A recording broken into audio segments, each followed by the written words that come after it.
Okay, hi, good morning. Morning. What are we talking about?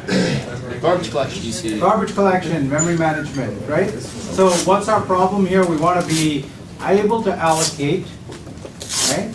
And we don't want to have to do the job of cleaning it up. Right? Pretty much what you folks do in 368. Leave a mess, right? Okay, so a different way to think about it is what garbage collection is enabling you to do is to program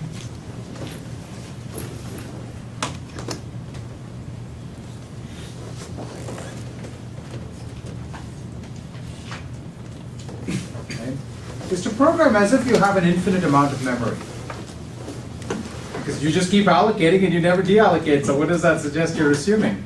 And that is implicitly what you've been assuming all along while programming in a language like Java or programming in Racket or something like that, or Python or things like that, right? Is you just keep allocating. Now, obviously it doesn't manufacture an infinite amount of memory.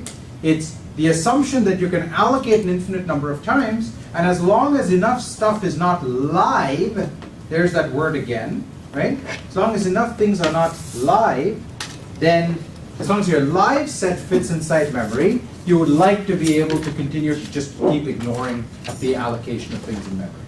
Yes? That's the essential idea here. Okay, so today I want to talk about three different algorithms, traditional algorithms for garbage collection. So here's our picture of memory. I've got some objects here.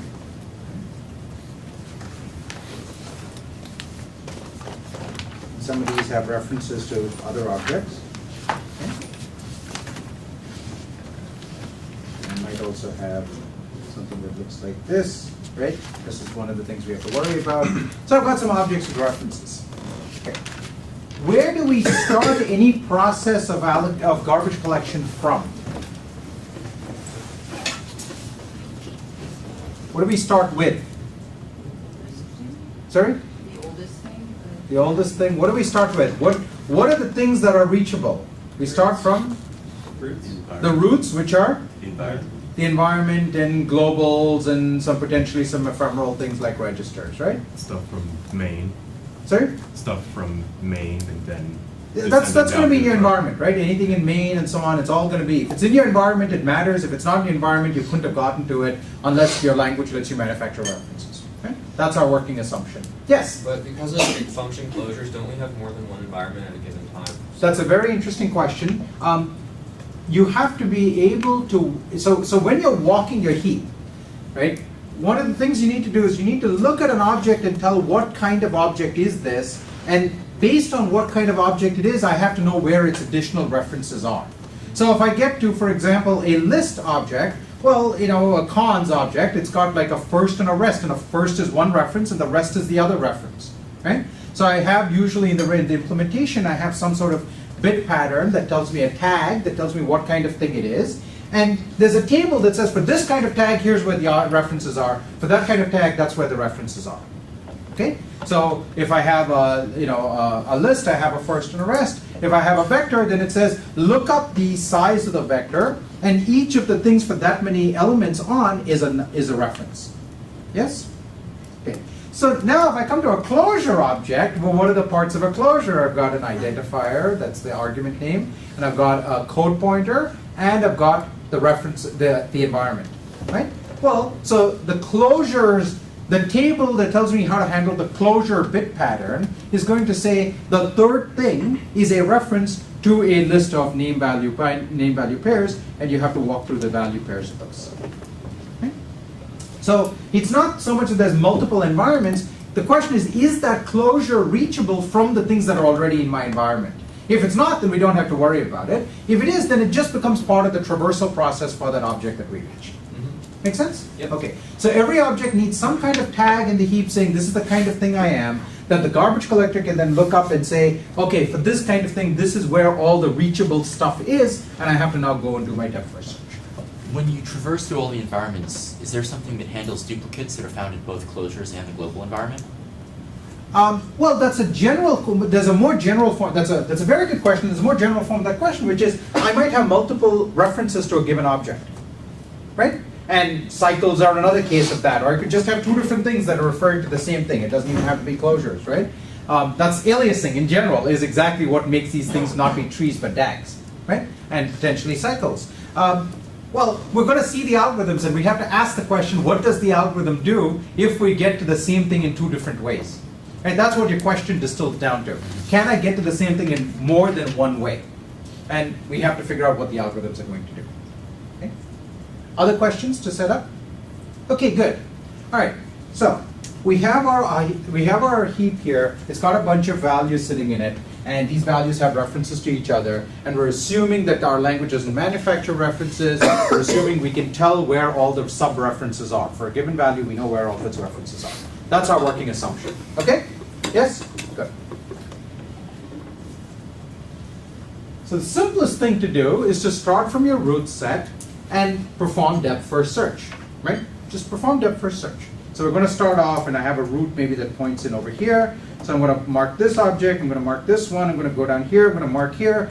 What does DepthFirst Search say? DepthFirst Search is defined on what kinds of things? This is the kind of question that your algorithms class didn't answer for you. So I'm going to ask you a pretty obvious question, but we may have to work through the answer. What kinds of things is DepthFirst Search defined on? Trees. Trees? Graphs. DAGs, graphs, okay. We've covered most of the space of data structures. Any other answers? Lists.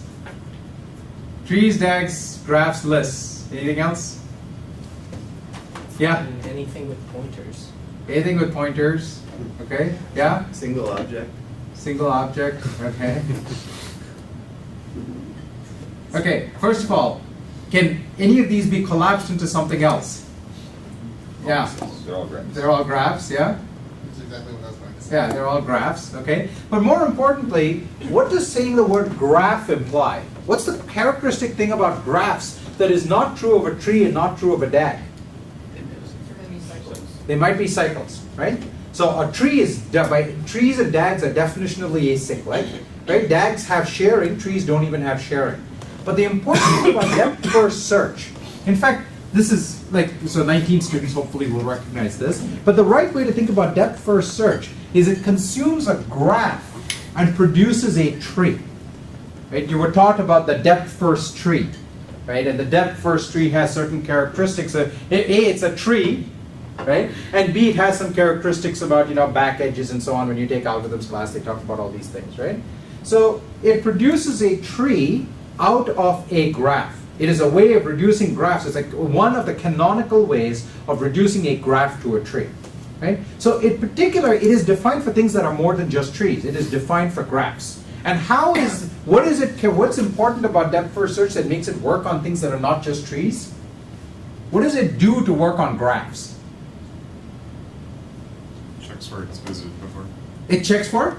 Where it's visited. Yeah, it checks for what it's already visited, right? And it avoids revisiting things that's already visited. So when it comes over here, it visits this object, goes there, visits that object, and then comes back here and says what? I was already here. I've already been here, right? So it has to have a bit of some sort that says I've already been here. Unlike a reference count, which is we don't know how many references there might be, this is a single bit that simply says have I been here or not. You don't have to worry about overflow problems and how big do we make it. Just a bit. Have I been here or not? So everything, so it just walks and does what DepthFirst Search tells, literally what textbook DepthFirst Search tells you to do, which is walk and visit all the bits. Right? It was set all the bits. So now when you're done walking, you also have these bits saying, I visited these objects. What is another meaning for this bit? Yes, exactly. The bit is tantamount to asking, is this object alive? Right? That's exactly what it's tantamount to asking. So what does that mean about everything that does not have the bit set? It is certainly not live, right? In fact, the bit set means it may be live, right? There may be a path to it, but it may be that this particular program, we're not actually going to take that path, or there may be some weird thing that says on, when the moon is like, full moon, I'm not going to take this path or something like that. So it's not, it's an over approximation of liveness, but that means that anything not marked as guaranteed to be not live, right? It is extremely dead here. Yeah? So we can now walk the entire heap again, looking at all the objects, and asking, does it have the live bit set on it? Now you have to be a little careful. I've said something that's actually kind of subtle, and I've just sort of thrown it out there, and you've accepted it without raising a hand. How do you walk the heap? Yeah, how do you walk the heap? And, well, I mean, walk the heap, it's just a collection of bytes. You start at byte 0 and keep going till you run out of heap. Also, aren't there like other programs using this? No, there are not other programs using. I mean, this is the beautiful thing about memory spaces, right? There's nobody else using a heap. Concurrency is a different issue, but there's nobody using a heap right now. It's your heap. But when I get to byte 0, I have to know like where's the next thing, right? I mean, we talked about this last time when we were talking about conservative collector. Right? All you've got is some bit pattern there. So it's important that every object have a tag saying what kind of thing it is. So I told you that tag is what lets you determine where the other references are that you need to traverse. It also tells you implicitly how big this thing is. So you know where the next object in the heap is, right? And then it tells you where its next object is and where its next object is. So it's actually a little bit of subtlety to figuring out where all the values actually are sitting. Yeah? Something really varied. Would tags create a kind of overhead for small objects? That's a very interesting question. Can you hold that question and ask me when there's like 2 minutes of class left? All right. Yeah. Sorry. No. It's an excellent question. Don't apologize. It's a great question. I just don't want to get distracted by that because that's another, yeah. So, yes, tags create a certain amount of overhead. Notice that the overhead is still proportional to the number of different kinds of values you have in the language, right? Which means, like in JavaScript, there's like 5 or 6 different kinds of things, right? So, in fact, you'll often find that the number of objects is surprisingly similar to powers of 2. But, you don't want to go to 9 objects because that's a nuisance. But 8 objects, that's awesome, right? So does the language have floats? Yes. Does it have complex? No, because I would have meant the 9 kind of object. You'll see that sometimes. Okay. You do have to store, but it's a fixed number of bits, and it's usually like 2 to 3 bits are stored for objects. Something really important is if you have a typed language, you don't really need those tags. There's an interesting interplay between types and tags, and that's worth thinking about, right? Because your type system can essentially inform the runtime system where the sort of what kind of object it is, and then you don't necessarily need to allocate space. Okay? You have to store data for the variants, but you don't have to store data for the types. So if the garbage collector is completely agnostic to the fact that it's a typed language, you can't do that. But if the garbage collector is aware that I started with a typed language, it can get information from the type system that can help it reduce the tag overhead. And there's other ways to do it for languages that are not statically typed. Good. So we walked it. So everything is now dead. So now what we do is we walk the heap again. And everything that is not live, we put on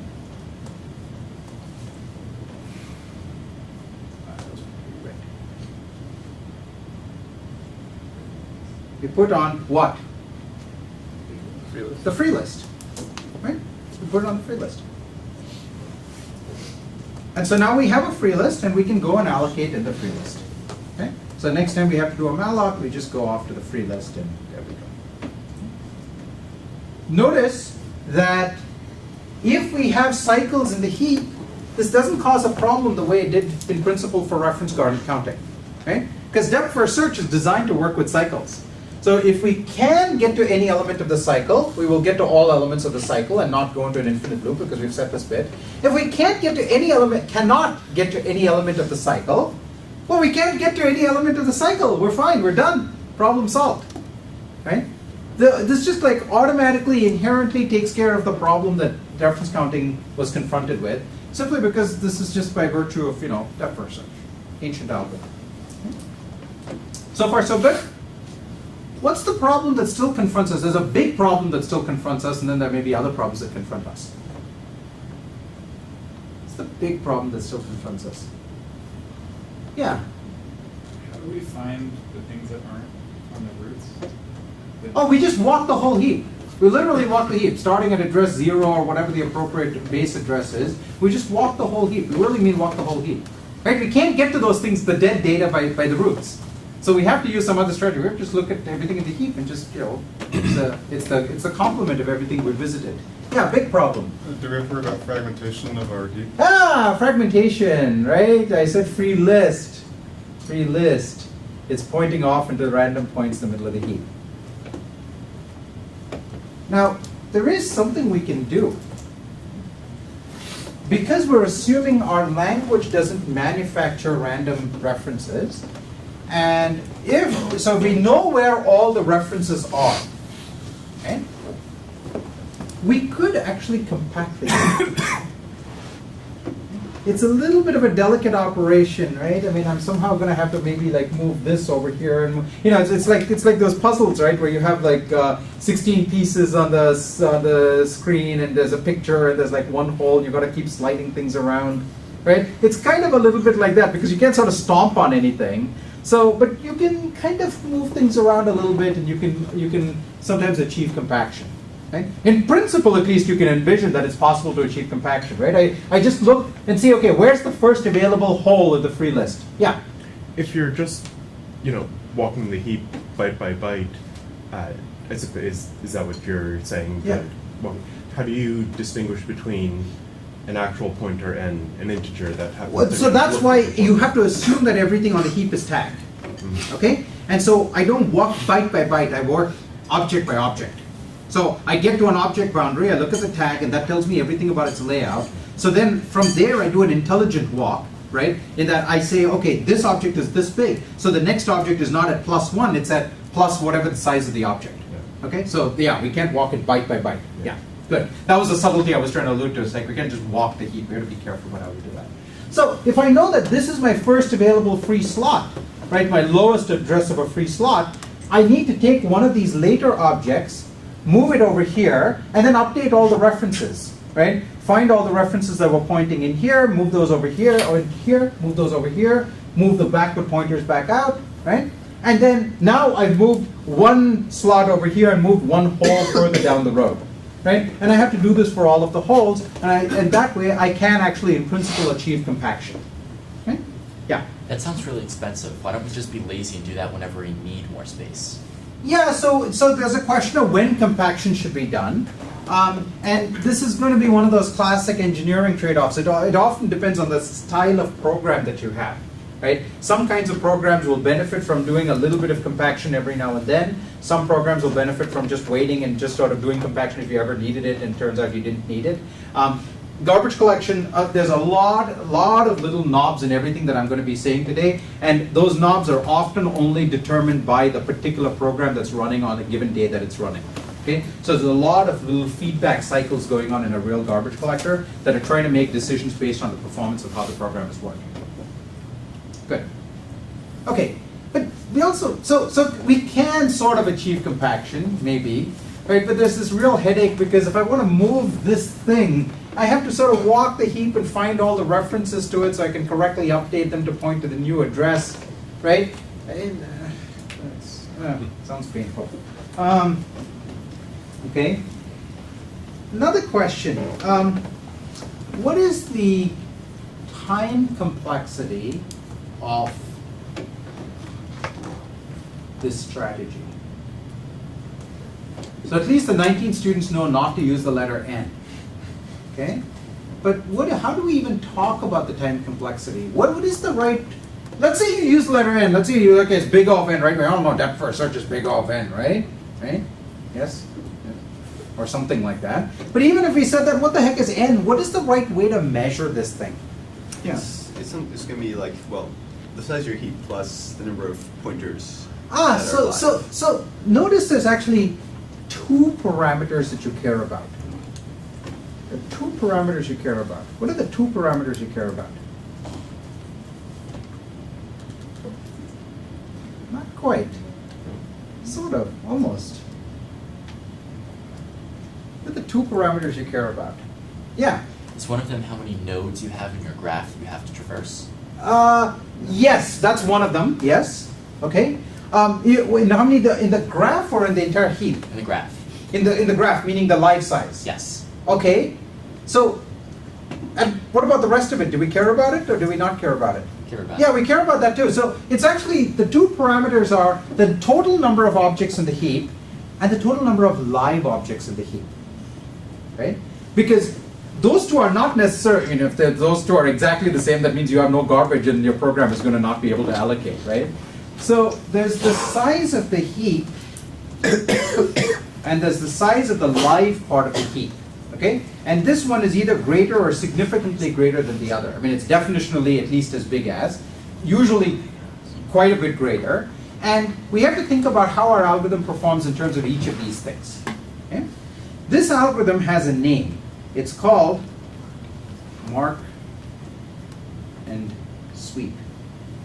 Okay? Named after its two inventors. Sorry. So this phase is called the marking phase, and then you mark and touch all the live objects, then you sweep the entire heap, and sort of imagine a sweep, right? It's sort of sweeping it clean, right? Like a broom. So the mark phase, how much time does that take? Huh? Linear, so remember the complexity of depth-first search, it's linear in the size of the graph that you're traversing, right, which is like, and somebody said something, you said something about like number of pointers, right, and that's where the depth-first search linearity comes from, right, the size of the graph, which is the size of the vertices plus the size of the edges, okay? So the mark phase is proportional to the size of the live set. The sweep phase is proportional to what? Size of the entire heap. Yeah, it's proportional to the size of the entire heap, right? And it's not even proportional, right? It is exactly that. You're just going to walk the entire heap one time. Okay? You had a question, by the way. Hey, you had your hand up earlier. Oh, yeah, it was that you can't just count nodes, like objects, because they might. Yeah, so are you happy with this? Yeah, Yeah. good. Okay. So this part is proportional size of the live object space. This part is proportional size of the heap. Is that a good thing? It's like a terrible thing, right? I mean, memory just gets bigger and bigger and bigger.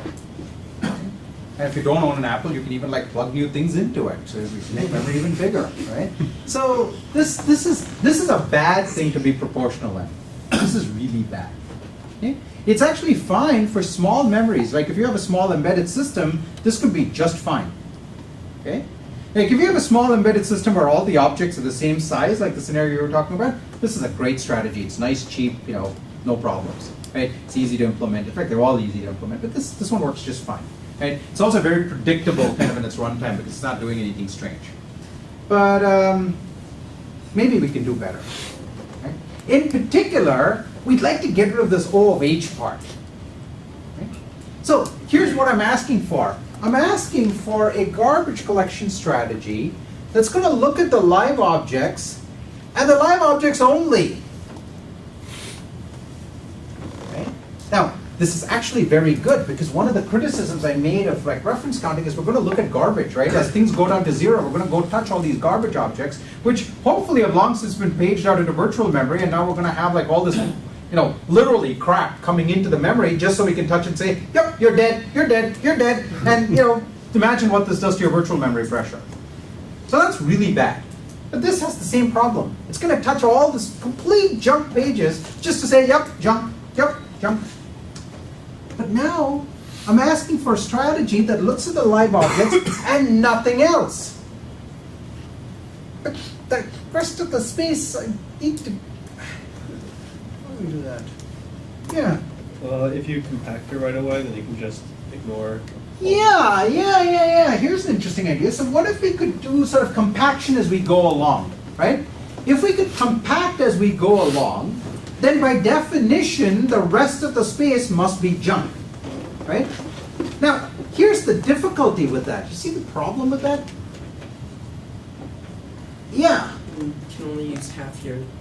No, I'm just compacting. There's no half anything. I'm just compacting as I go along. You don't know where you can put the. I don't know where I can put it till I visited everything. Right? I have to first visit everything, and that's what tells me where the holes are, and then I have to compact into that. So it's kind of a chicken and egg problem here. Unless I decide that what I'm going to do is as I start traversing my objects, okay, I decide there's plenty of memory in my computer. Don't seem to need about half of it. So what I'll do is I'll walk this object space and copy the live objects into the other half. Okay? I'm actually like copying objects, that's right. Okay? I'll copy them, And as I copy them, so this object goes over here, this object goes over here, this one goes over here, this one goes over here, and this one is referring back to this, so where should it now refer to? Point, where should it now refer to instead?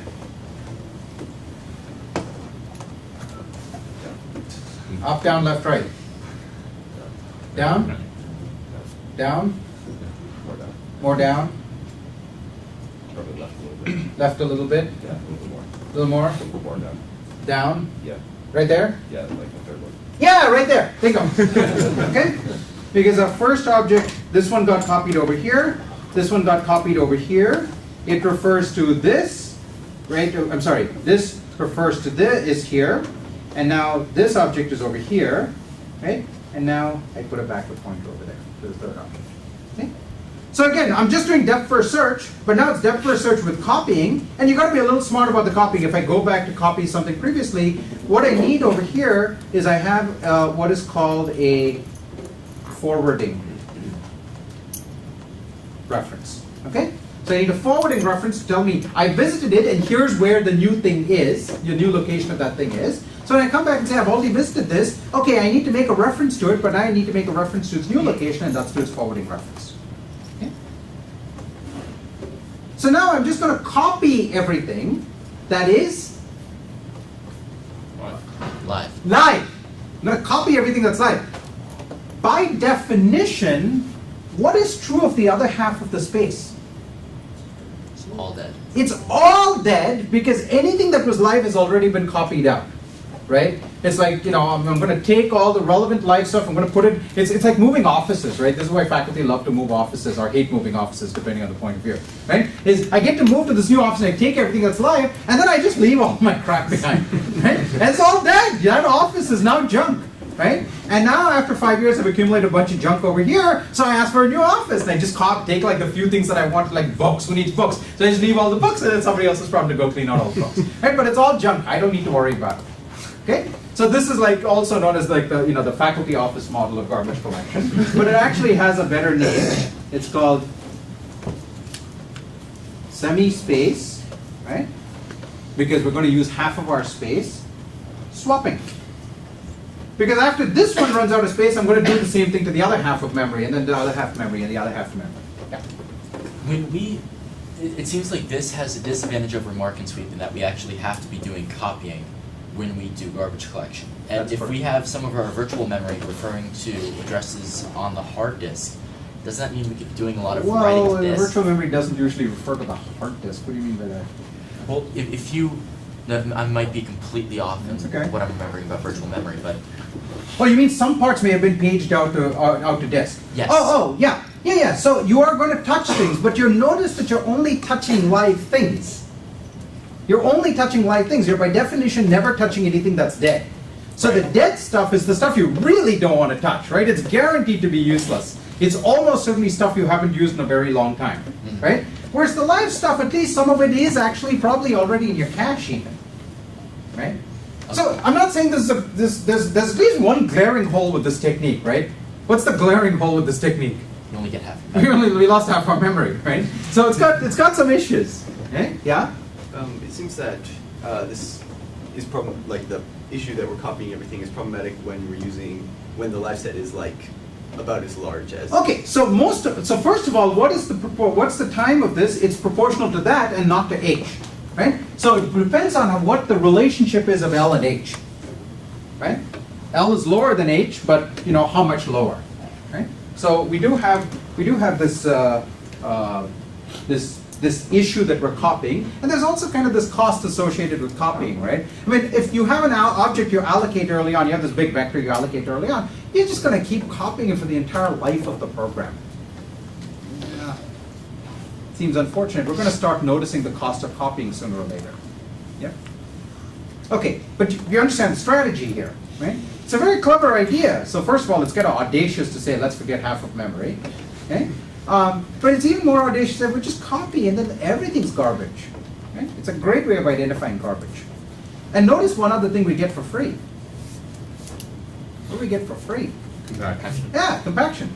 Right? It would be crazy to not get compaction, right? But it means you do get compaction. So finally, we have a strategy which we did not have with reference counting, and it was very difficult to achieve with mark and sweep, which is allocation is dirt cheap. Dirt cheap, right?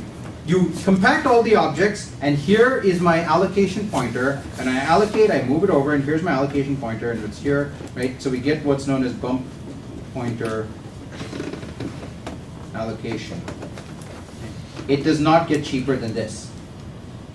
You just bump a reference pointer up, allocate, bump it, allocate, that's it. There's no searching for thing, free space, free heaps, and is this the right sized object? Complete non-issue. Okay? So we not only get the power of, we get two things, right? We get the power of compaction, and so it makes allocation quick. It also means we don't have to worry about fragmentation, right? There's two virtues to getting compaction. Okay? And compaction is built in by design. It actually does one more subtly important thing. It takes objects that may have been allocated in various, imagine you're building up a list, right? You build up one element of the list, then you do some computation, then you build another element of the list, then you do some computation, you build another element of this, do some computation, right? So your list is kind of sprinkled all over the heap. When you do this depth-first traversal, you're going to put all of those objects now together. Which means the next time you try to reference the list, those objects are all sitting next to each other. I mean, next to each other, who cares? They're just values, right? Virtually, they're just values. Who cares that they're next to each other? Who cares that they're next to each other? The cache lines care that they're next to each other. So all of a sudden, you've got these objects that were previously potentially disparate and free, and are now sitting next to each other, which means you start loading, the first object, and the next thing is right there, and the next thing is right there, and as you load, your cache gets warm, and you can oftentimes significantly improve the performance of your program because of this, which you would never be able to do in the old scheme, because you couldn't move things around. Although, if you're traversing your data in a different order, you allocate it. Yeah, so it depends on, but if you know something about your data type, you can actually you can use your data type knowledge to determine what things, how to traverse. Right. You made decisions about traversal, what the DepthFirst Search traversal was. You made a decision there, and if you have information about that, sometimes what a garbage collector can do is say, I'm going to instrument my program to see how it's actually traversing this data type. So the first time around, maybe I did a terrible decision, but the second time around, I can use the information from the first time around to make a better decision, and that's what modern collectors do. Yeah. I think you may have already hinted at this, but is it true that for the semi-space swamping, to do a true comparison of the cost, we'd have to know the size of the object. So for very large objects, the bottom strategy. So but if yes, they're both small, then it's clearly better. Clearly better, and we're going to get to that in a moment. Okay. So this was the state of art in about 1970 or so. Okay? And then there was a huge breakthrough about 15 years later when people noticed the following thing. There's this assumption. Now this is an assumption. It's folk knowledge, which means for systems people this is called a theorem. Okay. So there's a theorem. But since I'm not a true systems guy, I'll put it in quotes. Okay. So the theorem that says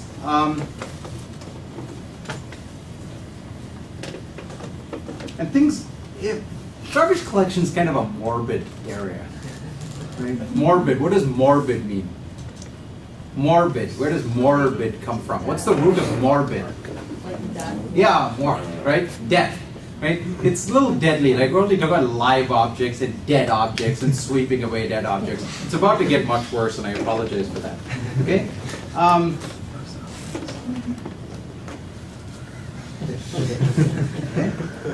There's actually, by the way, another really weird piece of terminology in garbage collection. So when you talk about garbage collection, when you design a garbage collection strategy, you write a paper about garbage collection, you have to talk about two programs, right? There's the program that's you wrote, and there's the garbage collector that I wrote. Right? We need names for each of those. It's kind of, if you just keep saying the program, it's not clear which program you mean. So we need a term for the collector, which is collector, right? And we need a term for the program, the user's program. And there's this beautiful term that garbage collection people like to use. the mutator. Meaning, here I am, I've got a nice, perfectly well-ordered universe, and there's this nuisance thing sitting off on the side that keeps coming and mutating my heap and destroying the beauty that I've restored to the world. So the nuisance in the world is called the mutator, right? As opposed to the collector, which is, the good guy. So GC people have some terminology issues. And so here's our theorem, right? Most objects die young. So this is kind of a folk theorem. This is an observational result. It's an empirical result. It's especially true in programming languages where the style of programming is to freely allocate intermediate results. Right? Like, when you write a functional program, you will write, map or filter or fold of something. So you've created all these intermediate lists, right? But ultimately, you only wanted the final result. Now, if you were writing this as a C program, you're very conscious of this, like, oh God, I'm allocating this list multiple times, so I'll allocate the list once, and then I'll go and change, like filter will go and, map will go and mutate the result in the list, and then filter will go and change some pointers, and then the next map will change, mutate the values, and if somebody else has a reference, you're screwed, but you're screwed anyway, so it doesn't matter. And then when you're done, you'll finally have this result, and you'll reduce this result, and then you produce an answer, and then go and, deallocate all that. The function programmer is completely profligate, right? Screw it, just allocate all these lists and make it somebody else's problem. So what that means is you create a lot of garbage, you create a lot of these intermediate values that are not intended to live for very long at all. The question is, how can we exploit that assumption? And this is what's behind something called generational collection. And you can see generational, we're already starting to talk about lives and death and so on, right? So the idea with generational, there's several generational collection strategies. I'm going to give you one idea of a generational collection strategy. Okay? So,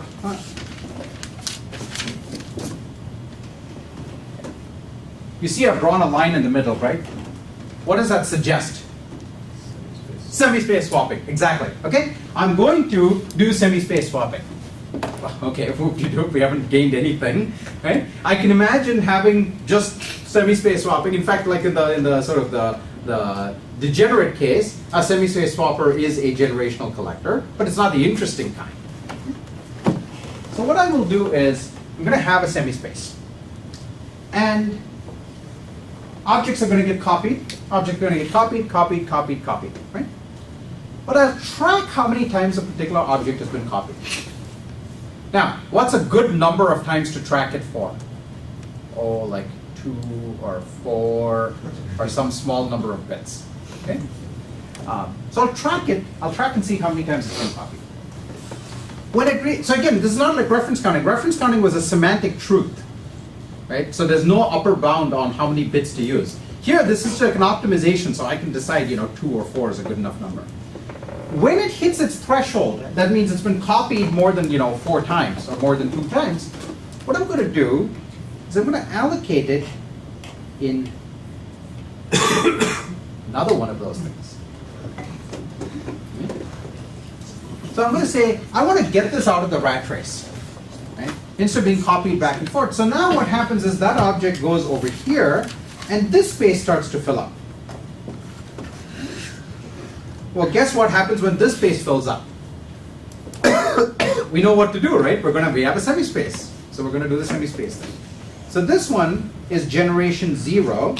This one is generation 1, and so on. Okay?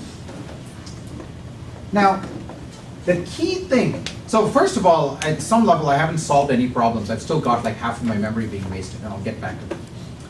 But the key thing is to make the size of generation 0, design that very carefully. Right? I want it to be just the right size, and this is where the engineering tuning comes in. I want it to be a good size so that if it's too small, what happens? What goes wrong? Sorry? It fills up too quickly, but what else goes wrong? Yeah? You collect too often. Yeah, but more to the point. Yeah, the theorem. Too many short-lived objects in generation 1. That's right. Actually, so more simply, not enough objects die. Right? The whole point of this theorem is most objects die young, but they don't die instantaneously. You have to give them a little time. You have to give them long enough for their result to be used on some other computation, and then the object is garbage. Right?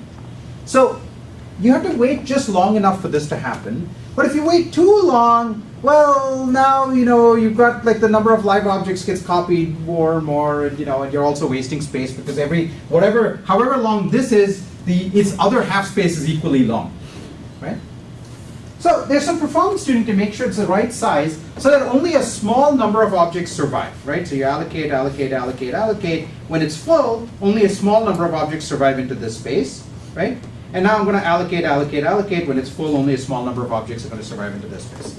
Now when an object, so the part of the corollary, since it's a theorem, we can have corollaries. A corollary of this theorem is an object that survives a small number of garbage collections is probably going to survive for a fairly long time, if not a very long time. Okay? So once it's been through a few rounds, like think of this as like the cycles of karma, right? Once it's been through a few cycles, it's essentially immortal, right? It's going to stick around for a long time, and then we want to move it out of the rat race of the generational collector, okay? Out of the generation 0. So once we start getting out of generation 0, if the things that are starting to get, say, to generation 1 or generation 2 are actually going to live for a very long time, that means there's not going to be much garbage. If there's not going to be much garbage, then the assumption of semi-space swapping is there's going to be a lot of garbage, and so we don't need, we'll lose most of it before we even need to worry about it. But if it's going to stick around, when you get to later generations, you no longer need to use a semi-space strategy, right? Like generation 1 or generation 2 could in fact be a different strategy like mark and sweep. Okay? Because in fact you're not going to deallocate many of those, and so the sweeping is going to be not very often. You won't run out of space. It'll just stay there and just occupies memory. So what happens is this promotion, this sort of promotion from one generation to the other that happens, where as an object lives long enough, the collector sort of learns this fact as it's running, and then just sort of moves the object into a space where it's less likely to be caught up in this cycle of wash, rinse, repeat over here. Okay? So another name for the G0 is this is often called the nursery. Yes. Okay. Yeah. And so they love it when their nursery has like low survival rates. So this is the key to what most modern collectors do, is they want to encourage you to create lots of short-lived data. Because creating short-lived data is a really good programming practice as long as it doesn't cost you. Right? Creating short-lived data means I just create new values and I don't try to reuse old values. I don't try to overwrite old values because I may not know about the aliases, and I'm going to introduce more bugs into my program because I'm going to accidentally overwrite something that somebody else is looking at and depending on. So if you just make new values, that's never a problem. That's only a problem if it's going to cost me a lot. And how is it going to cost me? It's going to cost me by using a lot of memory. Well, that's what garbage collection is for, but then we have to pay for the garbage collection. But if most of that is garbage and we never look at it, we get it for free. So modern collectors actually do really, really well on, and even Java collectors are implicitly, there's a bit of complicated performance tuning that happens, but they're implicitly pretty well tuned for programming in a more sort of allocate-y functional style. Now the other thing about generational collection is it's assuming that new objects tend to refer to old objects, right? But if I have an old object over here that's referring to a new object, somehow this has to become part of my root set as well. And if this is referring to something here, it has to become part of my root set, otherwise I will miss a reference and I'll collect away something I'm looking at. Okay? So now it sounds like my entire heap has become part of my root set. Oh God, that's awful. So what generational collectors do is they assume that the number of those references where old objects are referring to new objects, how could that happen? That could only happen if we went and performed a mutation, right? That's the only way it could happen. So they assume that the number of those is small, and they have a separate, various strategies, card marking, and there's other strategies that are discussed in the survey that are basically a way of saying this object is part of the root set in addition to the generation 0 root set. Okay? Make sure you traverse this one extra object, and this one extra object, and this one extra object. And if the number of those is small, because you programmed in a style that's more applicable and less like mutational, the number of those will be very small, and you won't pay a big overhead. Okay? other thing a modern collector, this is not strictly about generational collection, but the other thing a modern collector will do is if you allocate a large object, there's no point even putting it through the ringer, right? Large objects you might as well just put in a separate, like, large object space sitting out over here. And the great thing about large objects is usually there's not a whole lot of them, and walking them is pretty easy because you don't go by one, you just sort of jump over a billion cells to get to the next object. Right? So large object spaces are actually a really great use of mark and sweep. It actually makes a lot of sense if you think it through. Mark and sweep is actually a really good way to deal with this. So a modern collector, so I'm trying to give you a picture of what's actually running inside your computer, right? And a modern collector is actually a collection of often like 3 different garbage collection strategies and all these techniques and these assumptions about your programming style. And if you program in a style that's consistent with what the collector has assumed, you get incredibly great performance. And if you really want to be provoked, there's actually a really amusing paper by Andrew Pell. It's actually a pair of papers by Andrew Pell that talk about why garbage collection is actually cheaper than using the stack. Remember that pop actually costs something. Garbage, we pay nothing for. So depending on the proportion of how much memory you have and how many of each operation you perform, it can actually be cheaper to use the heap as your stack and just use garbage collection on the heap and not do any pop operations. And there are real implementations that have been built on this basis and run really well. Esmond, New Jersey was an experiment in this idea. Okay? It's weird, it's crackpot. You should never do this, except you should, because it's a pretty good idea sometimes. Last thing was there was a question about what do we do about the tagged objects. So there's a variant on this scheme that's called Bebop. And Bebop stands for big old bag of pages. In Bebop, what you do is you don't allocate objects sort of next to each other. Like maybe generation 0, you just allocate everything, right? Maybe even generation 1 if you're using some semi-space. But once things start getting tenured out, right, they start moving to later generations, you don't put them next to each other based on their allocation history. You put them next to each other based on their type. So all the numbers go in one place, and all the strings go in another place, and all the something else go in another place. In particular, the place is a page of memory. You say, this page of memory is all numbers. This page of memory is all strings. This page of memory is all, cons. This page of memory is all, nulls or whatever, empties or something like that, right?